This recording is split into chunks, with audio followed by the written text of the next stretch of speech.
انا اعطیناک الکوثر، اے نبی ہم نے آپ کو خیر کثیر دی ہے۔ خیر کثیر سے مراد آپ کو جو ہم نے اسلام دیا ہے وہ اتنی بڑی خیر ہے کہ اگر آپ کے کوئی نرینہ اولاد نہیں بھی ہے تو اس کے مقابلے میں اللہ نے آپ کو جو دین دے دیا، اس کی دینی دنیا کی برکتیں بھی حاصل ہوں گی اور آخرت میں بھی۔ تو یہ خیر کثیر کے ہوتے ہوئے اگر آپ کے نرینہ اولاد نہیں ہوتی تو آپ کو غم کرنے کی ضرورت نہیں ہے۔ اور دوسری تفسیر کے مطابق ہم نے آپ کو حوض کوثر دی ہے، تو آپ صلی اللہ علیہ وسلم میدان حشر میں اپنے امتیوں کو پانی پلائیں گے جب لوگ پیاس سے بلک رہے ہوں گے۔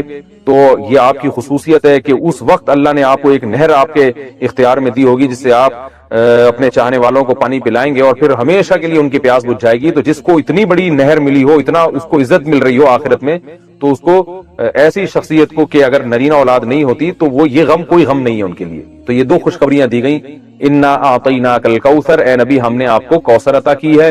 اب چونکہ اللہ نے ایک نعمت کی ہے تو اللہ فرما رہے ہیں کہ آپ پر بھی شکر واجب ہے۔ وہ شکر کیا ہے؟ فصلی لربک، آپ اپنے رب کے لیے نماز پڑھیے، ونحر اور قربانی کیجیے۔ دو کام آپ کریں گے، نماز اور قربانی، تو اس کا صلہ اللہ آپ کو کیا عطا فرمائے گا؟ ان شانئک ھو الابتر، آپ کا دشمن آپ کو تانے دے رہا ہے کہ آپ ابتر ہیں، آپ کی نسل ختم ہونے والی ہے، تو ہم آپ کو یہ خوشخبری دے رہے ہیں کہ آپ دین پر مضبوطی سے قائم رہیے، آپ کے دشمن کی نسل ختم ہونے والی ہے۔ تو ان کے جسمانی بیٹے تو ہوں گے، روحانی اولاد نہیں ہوگی ان کے، جس کا نتیجہ یہ نکلے گا کہ ان کے درجنوں بچے ہو کے بھی ان کا نام و نشان مٹ جائے گا۔ باپ دیکھیں عرب کے بہت اولاد ہوا کرتی تھی، لیکن آج ان عرب کے سرداروں کا نام لینے والا کوئی بھی نہیں ہے، نہ ابو جہل کو پوچھا جاتا ہے، نہ ابو لہب کو، نہ عاص بن وائل کو۔ تاریخ میں ان کا تذکرہ ایک برے عنوان سے، برے نام سے کیا جاتا ہے، کوئی ان کو عزت دینے والا نہیں، حتیٰ کہ ان کی اولادیں بھی آگے جا کے مسلمان ہو گئیں، انہوں نے بھی اپنے باپ دادا کا ذکر چھوڑ دیا۔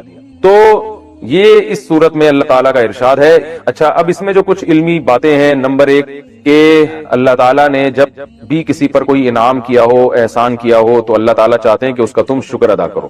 تو اسی وجہ سے آپ صلی اللہ علیہ وسلم کو اس صورت میں خطاب کیا گیا کہ ہم نے آپ کو جب کوثر عطا کی ہے تو آپ اللہ کے بندے ہیں، لہذا آپ پر بھی اللہ کا شکر ادا کرنا واجب ہے۔ پہلی بات تو یہ پتہ چلی۔ دوسری بات یہ پتہ چلی کہ شکر ادا کرنے کا طریقہ ہمیشہ سے وہی ہوگا جو اس صورت میں بیان کیا ہے، ایک نماز اور ایک قربانی۔ نماز ہمیشہ یاد رکھیں کہ لیبل ہے جسمانی عبادت کا، اور قربانی لیبل ہے مالی عبادت کا، کیونکہ جب آپ جانور، عرب میں اونٹ جو ہے نا، یہ بہت قیمتی مال تھا، تو اتنے قیمتی مال کو کاٹ دینا یہ بہت بڑی قربانی سمجھی جاتی تھی۔ تو مطلب کیا ہے کہ آپ نے اللہ کو راضی کرنے کے لیے اپنے جسم کو بھی کھپانا ہے جیسے کہ نماز میں کھپایا جاتا ہے، اور اپنے مال کو بھی قربان کرنا ہے جیسے کہ قربانی میں کیا جاتا ہے۔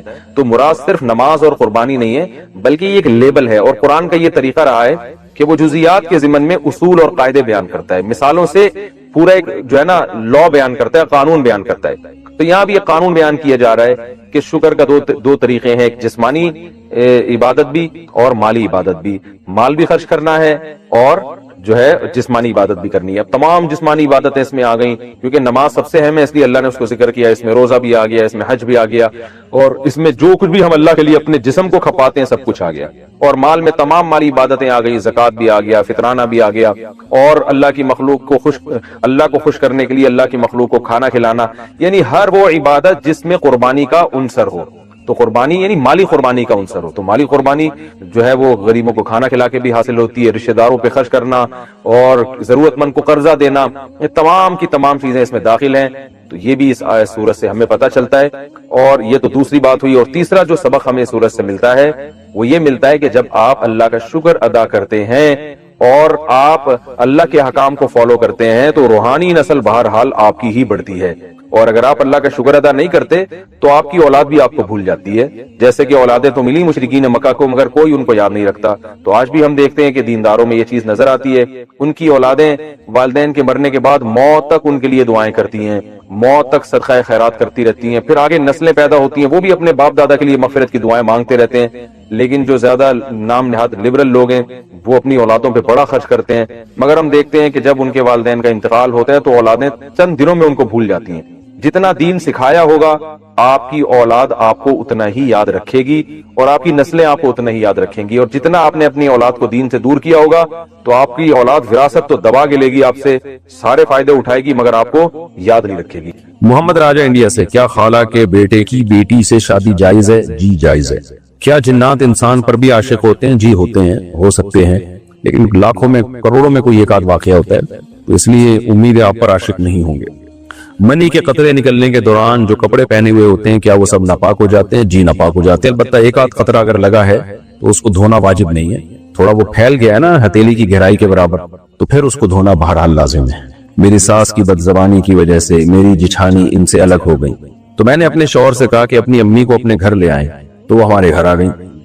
میں کینسر کی مریض ہوں اور مجھے کیمو بھی لگی ہوئی ہے، میں سارے کام کرتی ہوں مگر میرا ایک ہاتھ خراب ہو چکا ہے جس کی وجہ سے میں ان کے ہاتھ پاؤں نہیں دبا سکتی، تو وہ میرے شوہر دباتے تھے، مگر وہ میری بیماری کو ناٹک کہتی ہیں اور بہت زیادہ بدزبانی کرتی ہیں، جس کی وجہ سے میں نے اپنے شوہر سے کہہ دیا کہ میں بیماری کے ساتھ یہ ٹارچر اب برداشت نہیں کر سکتی۔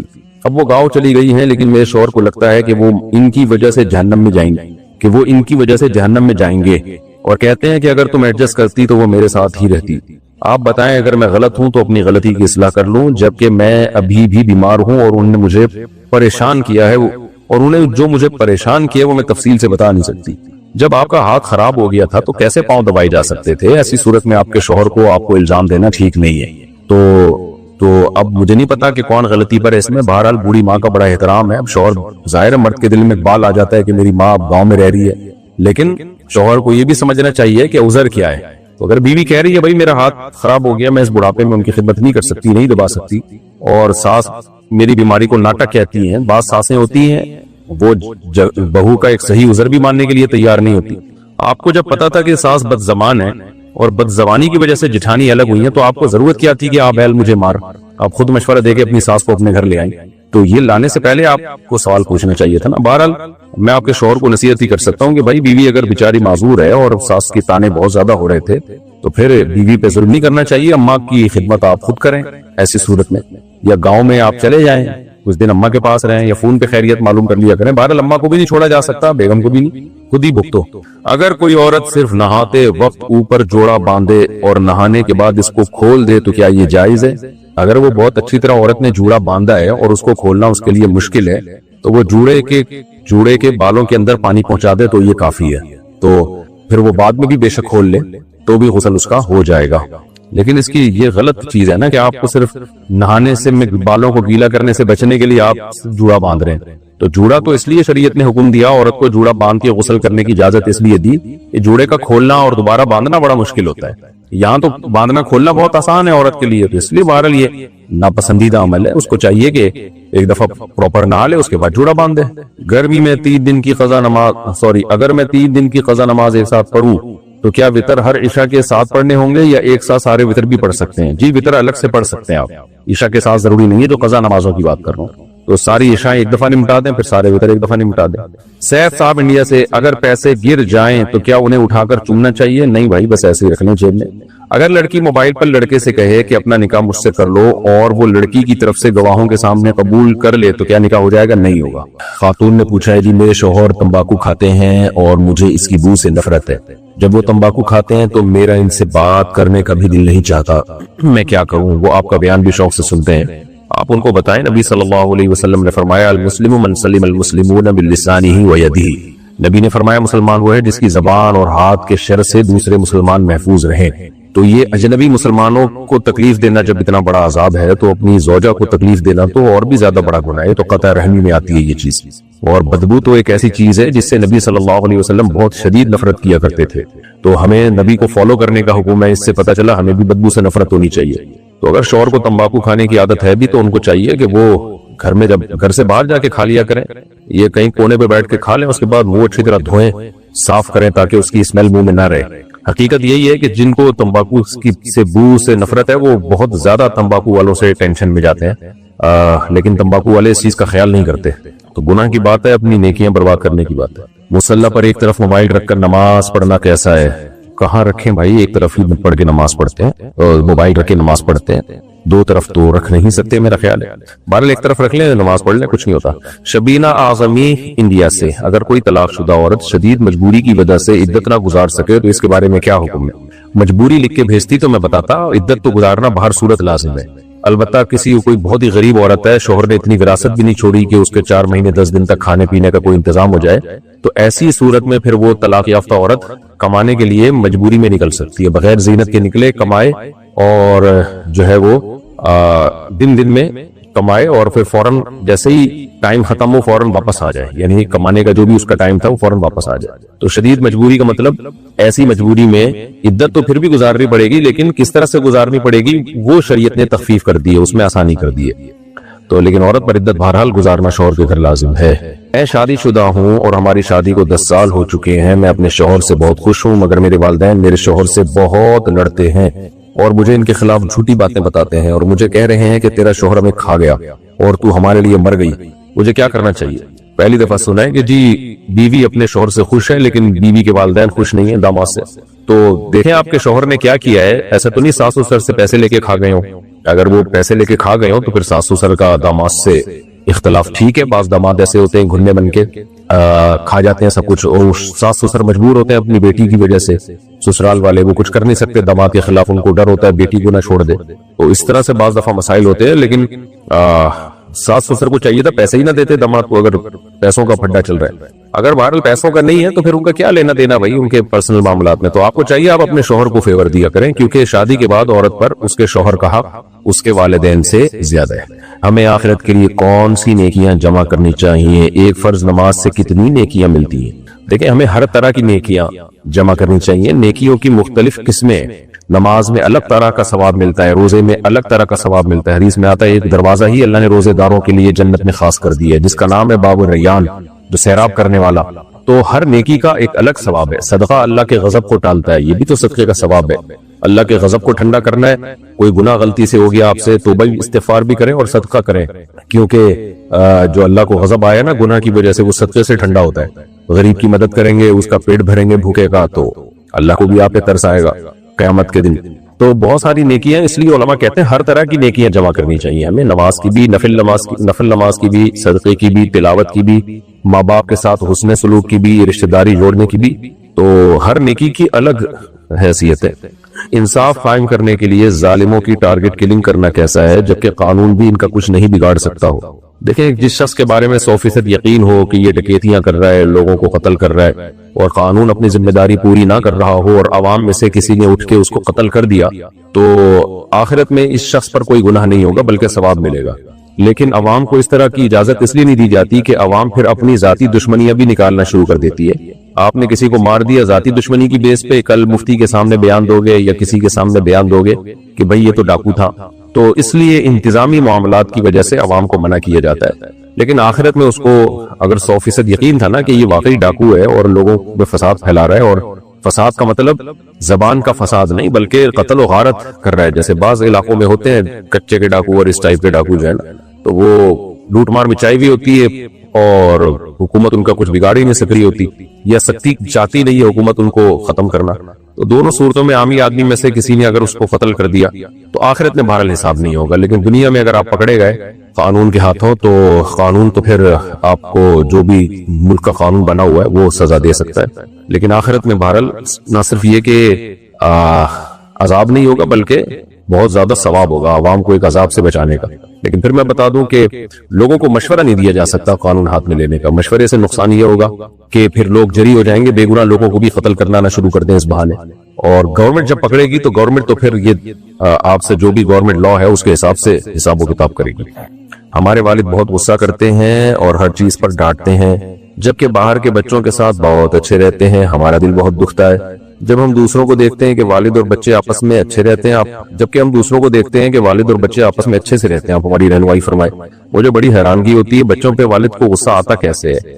بچے تو اتنی اٹریکٹیو چیز ہیں، چھوٹے بچے، دل چاہتا ہے ان کو پیار ہی کرتے رہو۔ میں تو اکثر لوگوں سے کہتا ہوں ہمارا تو دل ہی نہیں کرتا کہ بچے بڑے ہوں بھائی، لوگ کہتے ہیں نا جلدی بڑے ہو جائیں، میرا دل چاہتا ہے چھوٹے ہی رہیں، کیسے پننے پننے سے ہوتے ہیں، ایسی پیاری پیاری باتیں کر رہے ہوتے ہیں، کھیل کیسے بچیاں کیسا اچھا کھیل رہی ہوتی ہیں آپس میں۔ آپ بچیوں کو کھلونے لا کے دینے کچن کے، کیسے کھیل رہی ہوتی ہیں، میں بریانی بنا رہی ہوں، میں آٹا گوندھ رہی ہوں، میں چائے بنا رہی ہوں، آپ آپس میں لگی رہتی ہو۔ لڑکے بھی کیسا ماشاءاللہ کھیل رہے ہوتے ہیں ادھم بستیوں میں۔ تو بچہ تو اس قابل ہی نہیں ہے کہ اس کو ڈانٹا جائے، تو اس لیے والد کو چاہیے اپنے بچوں سے محبت کرے، ان میں کھیلے، ٹھیک ہے تھوڑا روب بھی قائم رکھے تاکہ وہ باپ ہی نہ بن جائے گھر میں۔ روب ہم انگریزوں کی طرح بھی قائل نہیں ہے کہ ان کو کچھ کہا ہی نہ جائے، تو کوئی واقعی بات ہو تنبیہ کرنے کی تو بچوں پہ تھوڑی سی سختی بھی کی جا سکتی ہے، لیکن نارملی بچہ سختی کے لائق نہیں، محبت کے لائق ہی ہوتا ہے. تو بہت افسوس ہوتا ہے کہ ماں باپ اپنے بچوں کو سے محبت نہیں کر رہے، باپ جو ہے وہ اپنے بچوں کو ٹائم نہیں دے رہا، محبت نہیں کر رہا. تو ان کو چاہیے کہ آ کے بیٹھا کریں، گپ شپ لگایا کریں. اور ہر وقت اصل میں ہوتا یہ نہیں ہے کہ باپ کو بچوں سے نفرت ہے، کبھی بھی باپ کو بچوں سے نفرت نہیں ہوتی. باپ میں اصل میں تربیت کا غلبہ ہوتا ہے کہ میں نے اپنے بچوں کو بالکل سیدھا چلانا ہے، ٹھیک کرنا ہے. تو یہ بھی محبت ہی ہوتی ہے. لیکن اب اس محبت کی وجہ سے بجائے بچے سدھرنے کے بگڑنا شروع ہو جاتے ہیں، کیونکہ آپ ہر وقت تربیت ہی میں لگے رہتے ہو. تو جب باپ گھر میں آتا ہے نا، اس کو چھوٹی چھوٹی بچوں کی غلطیاں بری لگتی ہیں. اس لیے نہیں کہ اس کو بچوں سے نفرت ہے، اس لیے کہ وہ چاہتا ہے میرے بچے بالکل صراط مستقیم پہ چلیں، بہت ہی خاندانی بچے کہلائیں. تو یہ محبت ہی کی وجہ سے باپ کی خواہش ہوتی ہے. لیکن اب اس محبت میں وہ کیا کرتے ہیں کہ ہر وقت ڈانٹ ڈپٹ، تربیت یوں ایسے نہیں ویسے، ہر وقت الٹ پٹانگ ان کو تانے دینا. تو بچوں میں تھوڑی اتنی سمجھ ہوتی ہے، بچے سمجھتے ہیں ابا ہمارا جو ہے نا وہ ظالم ہے. اس لیے باپ کو چاہیے کہ وہ محبت بھی دے ان کو، کبھی کبھار تنبیہ بھی کرتا رہے. تو یہ جو رویہ ہے کہ گھر میں جب باپ آئے تو بچے کانپنا شروع کر دیں اور بچے چاہیں کہ کاش یہ گھر میں نہ ہی آتے، تو یہ باپ کے ناکام ہونے کی دلیل ہے. تو جو بچے گھر میں ابو کا، ابا کا، پاپا کا، ڈیڈی کا انتظار کرتے ہیں نا کہ آئیں تو ہمیں خوشی ہوگی، اس کا مطلب ابا صحیح چل رہے. اور جہاں بچے یہ ہو کہ یار ابا کیوں آ رہے ہیں، اس کا مطلب کچھ ابا کا جو ایٹیٹیوڈ ہے بچوں کے ساتھ وہ شاید صحیح نہیں ہے. ہمیں آخرت کے لیے کون سی نیکیاں، اچھا یہ ہو گیا. اگر باپ بہت ماڈرن ہو اور بچوں کو بھی ماڈرن بنانا چاہے تو کیا تب بھی باپ کی مرضی چلے گی؟ اب ماڈرن کا کیا مطلب ہے بھائی؟ اور ماڈرن کا الٹ ہوتا ہے، اپوزٹ ہوتا ہے دیسی پن. اب بچے کیا چڈی بنیان میں گھومنا چاہتے ہیں دیسی پن میں؟ ویسے تو چڈی ماڈرن لوگوں کا ہی لباس ہے. کیا آڑے ترچھے کپڑے پہننا چاہتے ہیں؟ تو ماڈرن کا لفظ مبہم ہے، میں سمجھا نہیں آپ کیا سوال پوچھنا چاہتے ہیں. بہرحال اگر شریعت کے خلاف باپ چاہتا ہے کہ بچے چلیں تو پھر بچوں پر باپ کی اطاعت لازم نہیں ہے. باقی ماڈرنزم، اسلام ماڈرنزم کے خلاف نہیں ہے، خوب سمجھ لیں. تو ہمارے ہاں یہ بڑا مسئلہ ہے کہ چند روایتی چیزوں کو ہم نے اسلام سمجھ لیا. وہ تو نبی کا کلچر تھا، نبی صلی اللہ علیہ وسلم کے دور کا. کلچر ہمیشہ چینج ہوتا رہتا ہے، تو ہر دور کا کلچر ایک الگ ہوتا ہے، ڈریسنگ میں بھی اور باقی لائف اسٹائل میں بھی. تو ہاں ابا جو ہے شریعت کے خلاف کسی بات کا حکم نہ دیں، تو وہ آپ سوال لکھ کے بھیجیں گے کہ ابا آپ کو کیا حکم دیتے ہیں، وہ میں پھر بتاؤں گا کہ ابا کی چلے گی کہ نہیں چلے گی. ہمارے ہاں اولاد نہیں ہو رہی. ایک لڑکا ہوا تھا جس کی 25 دن میں وفات ہو گئی، اس کے بعد ایک مرتبہ مس کیریج ہو گیا، رہنمائی فرمائے. دیکھیں ایسا بہت شادی شدہ جوڑوں کے ساتھ ہوتا ہے، 4 5 دفعہ مس کیریج ہوتا ہے، پھر بھی اولاد ہو جاتی ہے. تو آپ ڈاکٹر سے رابطہ کریں. یہ تو شرعی مسائل بتانے کا چینل ہے نا، میڈیکل ٹپس دینے کا تو نہیں ہے. یہ ڈاکٹروں سے آپ جو گائنی کی ڈاکٹرز ہیں وہ اکثر اس میں اچھا گائیڈ کر دیتی ہیں، تو وہ آپ کو بتائیں گی. یا کوئی طبیبہ ہو لیکن بہت ماہر طبیبہ سے مراد جو حکیم ہوتے ہیں نا، لیکن اس میں کوئی ماہر ہو. اس میں حکیموں میں ڈرامے بازیاں بہت ہو گئی ہیں، فراڈی پن بہت آ گیا ہے. تو کوئی واقعی ہو تو اس سے علاج کرائیں. یہ کیونکہ یہ پرانی بیماری ہے. جو بیماریاں بہت پرانی اور صدیوں سے چلی آ رہی ہیں نا، تو ماہر حکیم بھی اس کا اچھا علاج کر لیتے ہیں، کیونکہ یہ چیز تجربے سے ہو چکی ہے نا. وہ بہت پرانی جو صدیوں پرانی بیماریاں چلی آ رہی ہیں، تو حکیموں کے بھی اس میں بہت تجربے ہو چکے ہیں. لیکن صحیح حکیم ہونا چاہیے. میں نے دیکھے بعض پیشنٹ ایسے تھے جو میڈیکل جو ڈاکٹرز ہیں ان کا علاج نہیں کر پائے تو حکیم نے علاج کر دیا. لیکن میں پھر بتا رہا ہوں کہ میرے کہنے پہ کسی حکیم کے پاس نہ چلے ہیں. حکیموں میں 2 نمبریاں بہت زیادہ ہیں، پھیکو بہت ہیں اس میں، یوٹیوب پہ بھی بھرے ہوئے ہیں. کوئی ماہر ہو، ایکسپرٹ ہو. تو اب ماہر ایکسپرٹ کا کیسے پتہ چلے گا؟ وہ ظاہر ہے اس نے کہاں سے پڑھا ہے اور یہ سب چیزیں، وہ خود آپ تحقیق کریں. لیکن جب تک یہ نہیں تو یہ جو گائنی کی ڈاکٹرز ہیں ان میں بھی بات ایکسپرٹ ہوتی ہیں، ان سے آپ علاج کرائیں. میں بھی دعا کرتا ہوں اللہ آپ کو نیک صالح اولاد عطا فرمائے. کیا میں زکوٰۃ بہن کو دے سکتا ہوں؟ اس کے ایک مدرسہ کی تعمیر ہو رہی ہے. دیکھیں مدرسے کی تعمیر میں زکوٰۃ استعمال نہیں ہو سکتی. ہاں بہن کو آپ مالک بنا سکتے ہیں اگر وہ غریب ہے، پھر وہ جو چاہے کرے. ہماری ایک پھپھو کی بیٹی جو کہ بیوہ ہے، جب بھی ہمارے گھر آتی ہیں تو مجھ پر اور میرے بچوں پر کچھ پڑھ کر پھونک مارتی ہیں. میں انہیں دیکھ لیتی ہوں مگر کچھ نہیں کہہ سکتی، کیونکہ ان کی ایک بہن میری بھابھی اور ایک میری جیٹھانی ہے. کیا ان کی پھونک سے میرے یا میرے بچوں کو کوئی نقصان پہنچ سکتا ہے؟ یقیناً پہنچ سکتا ہے، اگر آپ کو یہ وہم ہو گیا کہ ان کی پھونک سے کوئی نقصان پہنچ سکتا ہے. اور اگر آپ کو وہم نہیں ہے اور آپ کو یقین ہے کہ وہی ہوگا جو اللہ چاہے گا، تو ان کو کہیں کہ جتنی پھونکیں ہیں ساری ادھر ہی آ کے ختم کر دیں. اور ہو سکتا ہے اسی سے آپ کی جو پھپھو کی بیٹی ہے نا، شاید ان کی پھونک ہی نکل جائے، کیونکہ اتنی پھونکیں ماریں گی. تو وہ دیکھیں نا شف سرکار کی بیچارے کی، اقرار الحسن نے پھونک نکالنے کی کافی کوشش کی ہے اور لینے کے دینے پڑ گئے ان کو شف سرکار کو. تو پھپھی سے بولیں کہ بھائی نہیں مارا کریں، کیا فضول حرکتیں آ کے پھونکے مارنا شروع کر دینا، اور وہم بھی ہو رہا ہے. لیکن بہرحال آپ یہ یقین کر لیں کہ یہ جتنی مرضی پھونکے مار لیں، میرے بچوں کو اس سے انشاءاللہ کوئی نقصان نہیں ہوگا، تو پھر پھونکے مارنے دیں. لیکن ہے یہ معیوب حرکت پھونکے مارنا. کبھی کبھار رقیہ کے طور پر کسی کو دم کر دینا وہ تو ٹھیک ہے، سنت سے ثابت ہے. ایسے آتے ہی پھونکے، گندی ہوا تو جاری ہے نا کم از کم ان کے پھیپڑوں میں بچوں کے. حافظ ارقم دیرو، کیا عورتیں گھر میں جمع ہو کر عید کی نماز ادا کر سکتی ہیں؟ نہیں جی، عید کی نماز کراؤڈ میں ہوتی ہے، تو جہاں سب مسلمان عید کی نماز پڑھتے ہیں کھلے میدان میں، تو وہاں مکمل پردے کی پابندی کے ساتھ. بعض علماء کہتے ہیں جانے کی اجازت ہے، اور بعض منع کرتے ہیں کہ ٹھیک ہے حدیث میں ترغیب تو ہے عید کی نماز میں شرکت کی، لیکن جن پردے کی پابندیوں کے ساتھ اجازت ہے، آج کل خواتین وہ پردے کی وہ پابندی کرتی نہیں ہے. بال غیر مسلم ممالک میں تو عید کی نماز میں خواتین کو بہرحال شرکت کرنی چاہیے کہ اسلام سے ان کا تاکہ رشتہ مضبوط رہے، لیکن وہ عید کی نماز جہاں ہو رہی ہے وہاں جانا پڑے گا، اپنے گھر میں اخفل طریقے سے نہیں ہو سکتی. فری لانسنگ کے کر کے پیسے کمانا جائز ہے یا ناجائز؟ جائز ہے بالکل. آپ کسی کو کوئی سروس دے رہے ہیں، اس کے بدلے میں پیسے لے رہے ہیں، تو سروس اگر وہ جائز سروس ہے تو پیسے لینا بھی جائز ہے.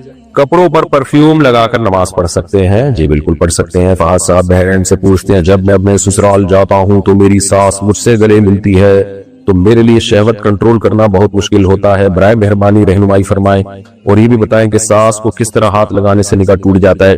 دیکھو ساس کو سختی سے منع کر دیں کہ گلے نہ ملیں داماد سے، بالکل ناجائز عمل ہے. اور ساس سے کہیں بس میرے سر پہ ایسے ہاتھ رکھ دیا کریں، آپ جائیں ساس کے سامنے سر یوں کریں اور اس سر پہ ہاتھ رکھ کے پیار کر دیں بس. کیونکہ ساس اور داماد میں اگر تھوڑا سا بھی کوئی ریلیشن ہو جائے نا، سیکشول ریلیشن ہو جائے، تو وہ بیوی آپ کی ہمیشہ کے لیے حرام ہو جائے گی. لیکن آپ وہم نہ کریں ابھی حرام نہیں ہوئی ہے، کیونکہ جب بھی یہ مسئلہ بتاؤ وہمیوں کی ایک لمبی لائن لگ جاتی ہے کہ میرے سے تو اس دن ساس نے ہاتھ ملایا تھا تو میرے دل میں یہ خیال، تو چھوڑ دیں، ابھی کچھ بھی نہیں ہوا آپ کو، وہم ہے آپ کو. لیکن آئندہ آپ احتیاط کریں، کبھی بھی ساس سے اس طرح مصافحہ نہ کریں. اور گلے ملنا تو یہ تو ویسے بھی بے شرمی کی بات ہے، تو جو ہے حیا کے خلاف ہے. تو ساس اگرچہ محرم ہے، لیکن اس محرم ہونے کا یہ مطلب نہیں ہے کہ وہ اتنا فری ہو جائے. جب بہن بھائی بھی تو جوان جب ہو جائیں تو محرم ہی ہے نا، لیکن وہ تھوڑی گلے ملتے ہیں، اور ملنا بھی نہیں چاہیے ان کو.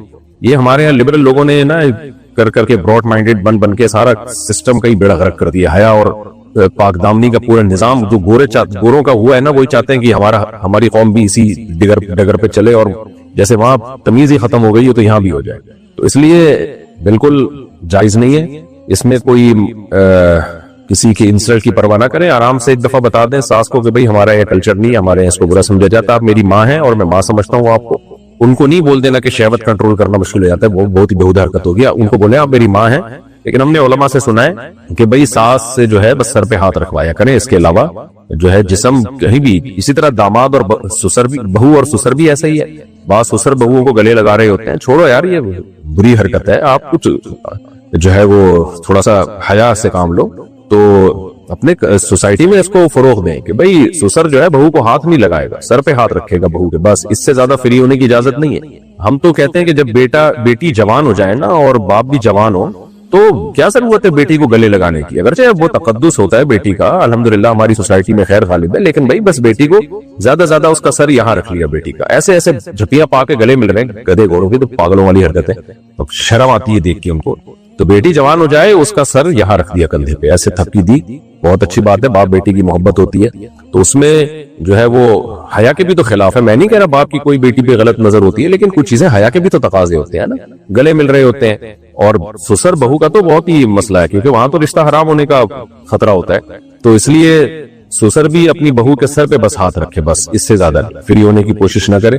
بعض جب میں کالز اٹھایا کرتا تھا، ابھی تو بہت کم لوگوں کے فون اٹھاتا ہوں، وہاں بھی بعض بہوؤں کی یہ شکایت آتی تھی کہ ہمارے جو سسر ہے نا، ہمیں وہ ہینڈ شیک کرتے ہیں اور جو ہے وہ معانقہ کرتے ہیں، ہمیں خود بہت برا لگتا ہے. تو انہوں نے مجھے ترغیب دی، کئی خواتین کی اس طرح کمپلینز آئیں کہ آپ اس پر بیان کرو کہ یہ سسر جو ہے نا یہ حرکتیں نہ کریں. ہم تو منع نہیں کر سکتے کہ وہ بے ادبی سمجھی جاتی ہے خاندان کے بزرگوں کی، تو اس لیے یہ غلط عمل ہے. عبدالعلیم صاحب دہلی سے پوچھتے ہیں چلنے کا سنت طریقہ کیا ہے اور کس کی طرح چلنا چاہیے؟ بھائی صاحب ہر آدمی کی اپنی ایک نیچرل چال ہوتی ہے، اس کو چینج کریں گے تو کوا چلا ہنس کی چال اور اپنی بھی بھول گیا والا ہو جائے گا. نیچرل چال ہوتی ہے ہر ایک کی اپنی.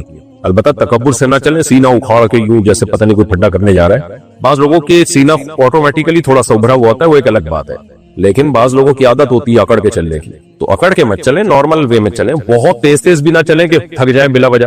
ایک تو ہے نا ایکسرسائز کی نیت سے چل رہے ہیں، وہ ایک الگ بات ہے۔ نارملی جب آپ چلیں وقت سے فی مشی، قرآن کہہ رہے ہیں اپنی چال میں میانہ روی اختیار کرو، تو بلا وجہ اپنے آپ کو ٹینشن میں ڈال کے بہت تیز چلنا یہ بھی ٹھیک عمل نہیں ہے۔ سستوں کی طرح آہستہ چلنا، حضرت عمر نے کسی کو دیکھا بہت خرامہ چل رہا ہے، حضرت عمر نے اس کو تنبیہ کی کہ بھائی نارمل چلو، ایسے کیوں چل رہے ہو جیسے، یعنی مفہوم بیان کر رہا ہوں، ایسے کیوں چل جیسے کوئی بیمار چل رہا ہوتا ہے۔ تو آپ کی چال سے دیکھنے سے یہ بھی نہ لگے کوئی بیمار جا رہا ہے، یہ بھی نہ لگے کہ کوئی اس سے قرضہ لے کے بھاگا ہوا ہے اور یہ اس کے پیچھے جا رہا ہے۔ تو نارمل چال میں چلنا چاہیے اور نیچرل جو اللہ نے آپ کو دی ہے۔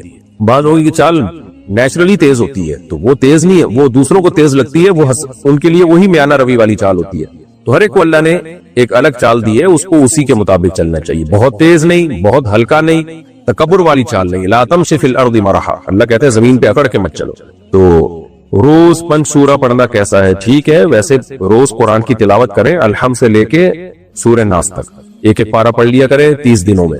ایک پارہ نہیں ہوتا آدھا پڑھ لیں تاکہ 2 مہینے میں قرآن ختم ہو، وہ بھی نہیں ہوتا 1 پاؤ پڑھ لیں تاکہ 4 مہینے میں قرآن ختم ہو۔ تو یہ جو لوگوں نے مخصوص صورتیں بنا لی ہیں کہ فلاں دن یہ صورت فلاں دن یہ، اس سے بہتر یہی ہے کہ پورا قرآن پڑھا کریں، پورا قرآن ختم کیا کریں۔ لڈو میں ڈائس یعنی چھلکا استعمال ہوتا ہے، اور میری پتہ نہیں